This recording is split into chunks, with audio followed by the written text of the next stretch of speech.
Hello everyone, आज हम 5 से विभाज्यता का नियम और 6 से विभाज्यता का नियम को पढ़ेंगे। तो चलिए देखते हैं। आज स्टार्ट कर रहे हैं हम 5 से विभाज्यता का नियम। 5 से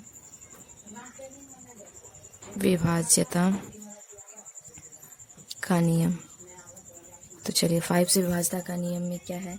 तो 5 से विभाज्यता का नियम में कहा गया है, यदि किसी संख्या के इकाई स्थान पर 0 और 5 हो, 0 या 5 हो, तो वह संख्या जो है 5 से विभाजित होता है। तो एग्जाम्पल चलिए देखते हैं। एग्जाम्पल है 930 और दूसरा है 435। इसमें कहा गया है 5 से विभाज्यता का नियम में कहा गया है, यदि किसी संख्या के इकाई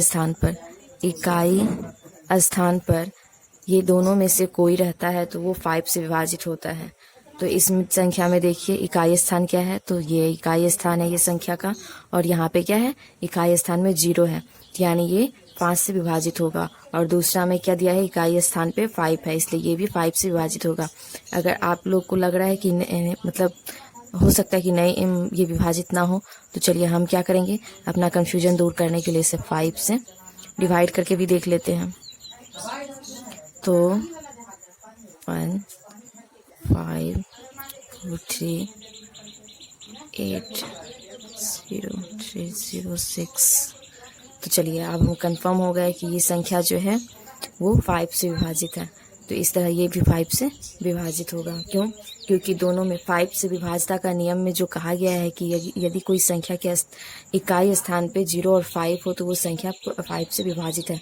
तो ये संख्या में दोनों संख्या में ये नियम जो है वो लागू है। इसके इकाई स्थान पे 5 है और इसके स्थान पे भी इकाई स्थान पे 0 है, तो यानी ये दोनों संख्या क्या होगा, 5 से विभाजित होगा।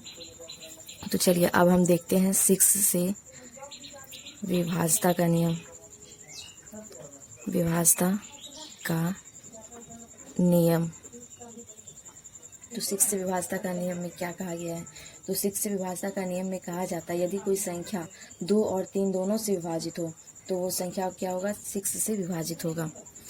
तो 6 से विभाज्यता का नियम में कहा गया है कि यदि कोई भी संख्या जो है वो 2 और 3 दोनों से विभाजित है, तो समझ लेंगे कि वो संख्या 6 से विभाजित हो रहा है, मतलब हो जाएगा, क्योंकि ये दोनों से अगर वो विभाजित है तो वो 6 से भी विभाजित होगा। एक एग्जांपल हम लेके देख लेते हैं। तो इसका एग्जांपल है 3 to 4। तो हम देख लेते हैं। तो इसमें पहले हम देखते 2 से ये विभाजित है कि नहीं है।